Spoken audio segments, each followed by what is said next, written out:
Muy buenas noches a todos mis queridos oyentes. Aquí su detective Sofía, con la paciencia de la tierra que espera la primavera y la curiosidad para desenterrar los secretos más antiguos. Esta noche nos sumergiremos en un misterio donde una semilla diminuta nos revelará el vasto tapiz de la historia y el destino de la humanidad. Como siempre, si mis relatos les fascinan y desean seguir las raíces de la verdad, no olviden darle a me gusta a este video y por supuesto suscribirse a nuestro canal para que nuestra comunidad de buscadores de la verdad siga creciendo. Su apoyo es el agua que nutre cada nueva investigación. ¿Cómo los ha tratado este día, mis amigos y amigas? Espero que sus vidas estén floreciendo, porque el caso que les presento hoy es una historia de renacimiento, ambición y la eterna danza entre la vida y la extinción.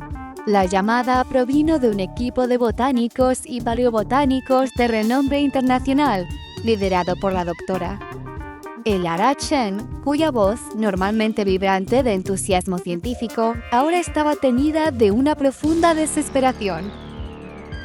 El motivo era la desaparición de un objeto de incalculable valor científico y biológico, una semilla de una planta antigua legendaria, conocida como la semilla de la eternidad. Esta semilla, pequeña y de un color verde oscuro brillante, había sido descubierta recientemente en una tumba milenaria en las profundidades del Amazonas y se creía que pertenecía a una especie vegetal que se extinguió hace más de 5.000 años. Se decía que la planta que surgiría de esta semilla poseía propiedades medicinales extraordinarias, incluso la capacidad de prolongar la vida. La semilla había sido trasladada a un laboratorio de alta seguridad en un instituto de investigación botánica, donde se preparaba para su germinación. Sin embargo, durante una revisión de rutina, se descubrió que la semilla desapareció. El laboratorio no presentaba signos de forzamiento y el sistema de vigilancia parecía haber fallado inexplicablemente en el momento exacto del robo. Al llegar al instituto, el aire estaba esterilizado y el ambiente era de tensión y desconfianza.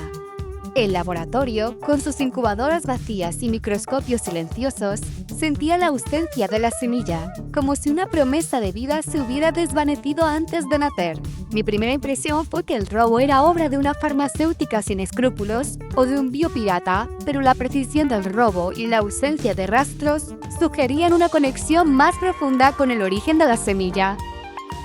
Mis primeros sospechosos eran las personas más directamente conectadas con el descubrimiento de la semilla o con el instituto. Primero estaba el Dr. Marcus Thorne, un paleobotánico rival de la doctora Chen, conocido por su escepticismo y su ambición. Había sido el primero en dudar de la autenticidad de la semilla y había intentado desacreditar el descubrimiento. Su rostro, aunque inexpresivo, mostraba una extraña mezcla de triunfo y preocupación. «Esa semilla es una quimera, detective», me dijo con voz cortante. «O un fraude, o un peligro». El que la tomó probablemente hizo un favor a la humanidad. Su desdén era palpable, pero su conocimiento de la semilla era demasiado íntimo. Luego estaba la señorita Isabella Romero, una joven y brillante genetista que trabajaba en el laboratorio, apasionada por la ética en la investigación. Había estado a cargo de los protocolos de seguridad. Sus ojos, llenos de angustia, miraban el vacío de la incubadora. «La semilla es una maravilla, detective Sofía», me comentó con voz temblorosa. «Pero su poder es inmenso. Si cayera en malas manos, podría ser un desastre para la humanidad». Su preocupación era genuina, pero su acceso al sistema de seguridad era total. Y finalmente, la propia doctora Lara Chen, mi client. Su devoción por la investigación y el potencial de la semilla era evidente, y había pasado años en la selva buscando rastros de civilizaciones antiguas. «Esa semilla es más que una simple planta, detective Sofía», me confió, con la voz apenas un susurro. «Es la clave para entender cómo nuestros ancestros vivían en armonía con la naturaleza. Es el eslabón perdido».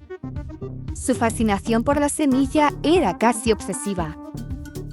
Mi investigación me llevó a los diarios de campo de la doctora Chen y a antiguos manuscritos tribales que había recuperado de la tumba. Descubrí que la semilla de la eternidad no era solo un recurso medicinal.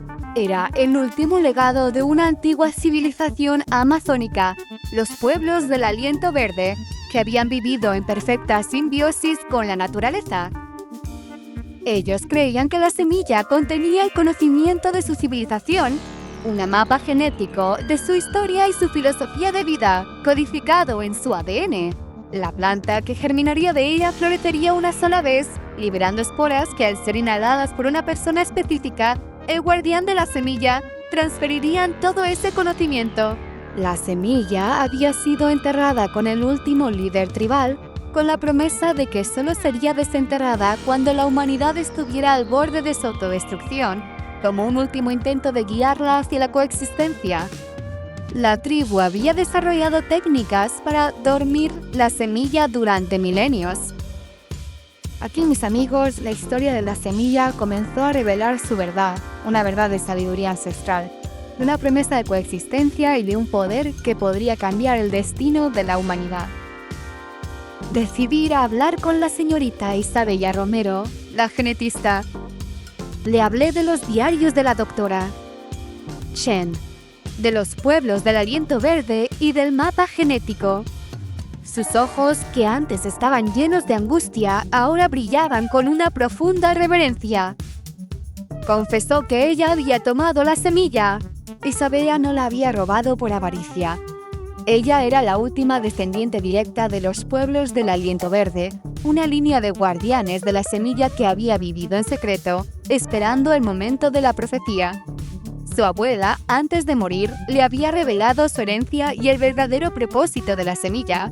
Le había entregado un pequeño talismán, un fragmento de una planta milenaria que, al ser colocado cerca de la semilla, la despertaría y permitiría su germinación. Isabella había trabajado en el instituto para estar cerca de la semilla, sintiendo que era su destino. La noche de la desaparición, al enterarse de que el Dr. Thorne planeaba un experimento invasivo con la semilla para fines comerciales, sintió que el momento había llegado. Utilizando su conocimiento del sistema de seguridad, que su abuela le había enseñado, ya que era parte de la tradición del guardián, accedió al laboratorio explicando la falla de la vigilancia. Tomó la semilla y la llevó al lugar sagrado que su abuela le había mostrado, un pequeño invernadero oculto en las montañas, donde con el talismán la semilla había comenzado a germinar, no para prolongar la vida individual, sino para liberar el conocimiento ancestral a través de sus esporas, buscando guiar a la humanidad hacia un futuro de coexistencia. Mis amigos, este caso no fue sobre el robo de una semilla, sino sobre el intento de proteger un legado de sabiduría y un llamado a la coexistencia, y la compleja relación entre la ciencia, la espiritualidad y el destino de la humanidad. La semilla de la eternidad no era solo un fragmento de vida, era un código genético viviente, un testimonio silente de una civilización olvidada y un mensaje de esperanza para el futuro. Con la verdad revelada, la doctora. El Lord Chen y el Dr. Marcus Thorne, aunque al principio atónitos, finalmente comprendieron la magnitud del descubrimiento. La existencia de una civilización con tal sabiduría era un hallazgo que superaba cualquier ambición personal. Isabella, al compartir la verdad con ellos, sintió que había cumplido su propósito. Se decidió que la semilla y la planta resultante no serían explotadas comercialmente. En cambio, con la ayuda de Lara y la cooperación de Isabella, se estableció un centro de investigación interdisciplinario dedicado a estudiar el conocimiento de los pueblos del aliento verde, con la planta ancestral en su corazón, protegida y respetada como un legado para toda la humanidad. Se buscaron formas de difundir su mensaje de coexistencia de manera ética y sostenible. Este caso me enseñó que la verdadera sabiduría no siempre reside en los libros o en los laboratorios, sino en la conexión profunda con la naturaleza y con la historia de nuestra existencia. Que la avaricia puede intentar explotar la vida, pero que el respeto y la comprensión pueden liberar un potencial inmenso para la armonía. Y que mi trabajo como detective no es solo encontrar lo que se ha perdido, sino desenterrar las historias que dan significado a cada forma de vida y cada susurro del pasado, permitiendo que la sabiduría, incluso desde una semilla dormida, despierte a la humanidad. Así que, mis amigos, la próxima vez que vean una semilla o caminen por un jardín, recuerden que cada pequeña forma de vida, cada grano de tierra puede guardar una historia, y que la semilla del tiempo no es solo un misterio, sino un recordatorio de la fuerza inquebrantable de la vida y el poder eterno de una promesa de coexistencia que nos espera en la tierra.